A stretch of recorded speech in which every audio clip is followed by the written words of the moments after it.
Vijayakanth sir தலைவராக இருக்கும்போது, தென்னிந்திய நடிகர் சங்கத்தோட தலைவராக இருக்கும்போது தான் நான் நடிகர் சங்கத்தில் மெம்பர் ஆனேன்.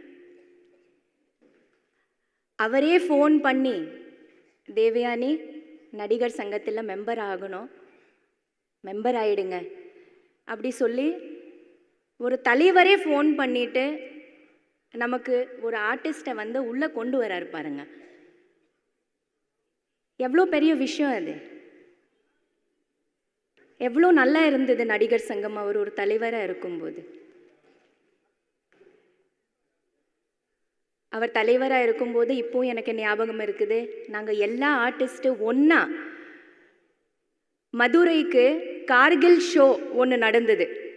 கார்கில் வார்க்காக ஃபண்ட்ஸ் ரேஸ் பண்ணுறதுக்கு எல்லா ஆர்டிஸ்ட்டும் ஒரே ட்ரெயினில் நாங்கள் ட்ராவல் பண்ணோம். Chennai to Madurai and Madurai to Chennai back again. ரொம்ப சூப்பரான ஒரு ஷோ நடந்து ஃபண்ட்ஸ் ரேஸ் பண்ணி கார்கில் வார்க்காக நாங்கள் அதை கொடுத்துருந்தோம்.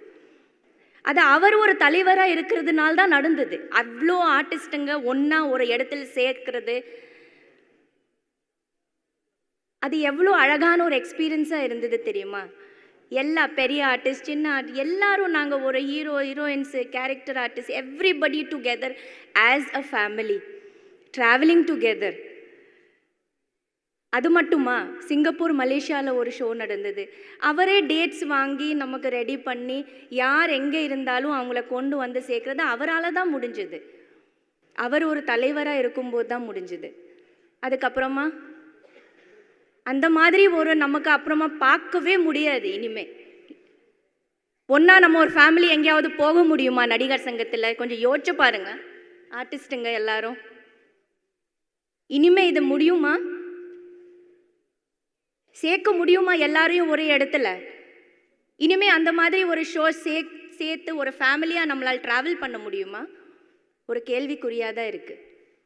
அவர் இருக்கிறதுனால தான் முடிஞ்சது. ஏன்னா அவர் அவ்வளோ இயல்பான ஒரு பர்சன், ரொம்ப சிம்பிளான ஒரு பர்சனாக தான் நான் பார்த்துருக்கேன். அவரோட சொந்த கம்பெனியில் கேப்டன் சின்னை கிரியேஷன்ஸில் 2 ஃபில்ம்ஸ் பண்ணுறது பாக்கியம் எனக்கு கிடைச்சிது. அவரோட சொந்த பட ப்ரொடக்ஷனில் ஃபஸ்ட்டு வல்லரசுன்னு ஒரு ஃபில்ம் அவர் ஹீரோயின் நான் நடித்தேன். ரொம்ப பெரிய ஹிட் ஆச்சு ஃபில்மு. 2வது அவரோட பையன் சண்முக பாண்டியன் இன்ட்ரடியூஸ் பண்ணும்போது, சகாப்தம்னு ஒரு படம் பண்ணும்போது, தேவயானி இதில் ஒரு சின்ன ரோல் இருக்குது, பண்ணி கொடுங்க, என்னோடய பையனை இன்ட்ரடியூஸ் பண்ணுறேன் அப்படி சொல்லி அவரே பேசி, சரி சார் நான் பண்ணுறேன் அப்படி சொல்லிட்டு, அவ்வளோ இயல்பான எவ்வளோ சிம்பிளான ஒரு குணம் அவருக்கு. லொக்கேஷனில் first with makeup with costume யார் இருக்கிறான் பார்த்தா விஜயகாந்த் சார் தான் இருப்பார் எப்போவுமே ஃபஸ்ட் ஆன் த செட்ஸ். நான் 2 டைமும் பார்த்துருக்கேன். அவ்வளோ ஹம்பிளான ஒரு ஹியூமன் பீயிங், அவ்வளோ சிம்பிளான ஒரு பர்சன். அவரோட கம்பெனியில் எவ்வளோ நல்ல ட்ரீட்மெண்ட்டு எங்களுக்கு ஆஸ் அன் ஆர்டிஸ்ட். ஏன்னா அவர் ஒரு ஹீரோ, அவர் ஒரு ஆர்டிஸ்ட் இருக்கிறதுனால அவருக்கு ஆர்டிஸ்ட்டுங்களோட இது தெரியும். அவ்வளோ அழகாக எங்களெல்லாம் மெயின்டைன் பண்ணி, சாப்பாடிலிருந்து அந்த எல்லாமே ட்ரீட்மெண்ட் அவ்வளோ பியூட்டிஃபுல்லாக இருந்தது.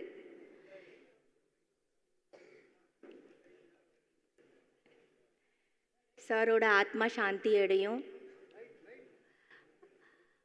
அவர் எப்போவுமே நம்ம எல்லாரோட மனசில் இருப்பார், கண்டிப்பாக இருந்துட்டு தான் இருப்பார். அந்த இடம் யாராலையும் எடுக்க முடியாது. அந்த அளவுக்கு ஒரு இடத்த அவர் ரெடி பண்ணிட்டு போயிட்டார். ஸோ அவரோட ஃபேமிலிக்கும், அவங்களோட மிஸ்ஸஸ்க்கு, அவங்களோட 2 பசங்களுக்கும், எல்லாருக்கும், அந்த ஃபேமிலியில் அவரோட fans and party members and everybody இந்த தைரியம் கொடுக்கணும். And I wish their 2 sons all the best. நல்லா இருக்கணும். And thank you so much. Thank you Vijayakanth sir for everything. Thank you.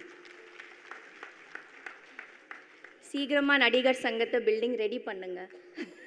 அப்படி தான் விஜயகாந்த் சார் பார்த்துட்டு சொல்கிற மாதிரி தான் இருக்குது. சீக்கிரமாக ரெடி பண்ணி நம்ம எல்லோரும் உள்ளே போய் அதை பார்க்கணுன்னு அவர் சொல்கிற மாதிரி தான் தெரியுது. சீக்கிரமாக ரெடி பண்ணுங்க, ஒரு ஃபேமிலியாக உள்ளே போகலாம். Okay, thank you.